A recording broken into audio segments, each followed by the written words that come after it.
Bakit? Baka daw ma-ice ka. Ay, Nay, natawag dito. Tanong ko ang pangalan nito. Nasa una. Fudge. F-U-D-G. F-A-J. F-A-J. Yung parang Mariana si Cleo. Gusto ko yung pangalan ng Fudge. Bakit? Fudginger. Hindi, ang ganda kasi.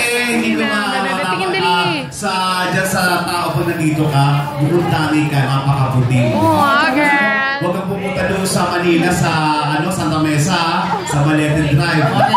Magkakawan, magkakawalan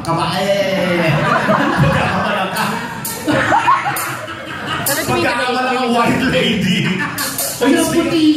Speaking of white lady, mga kaibigan, kapag umuwi kayo ng Pilipinas at papadaan kayo sa Balete Drive, wala na doon yung white lady. Kasi dati yun, one way. Pag nag-drive ka, gagawin lang yun.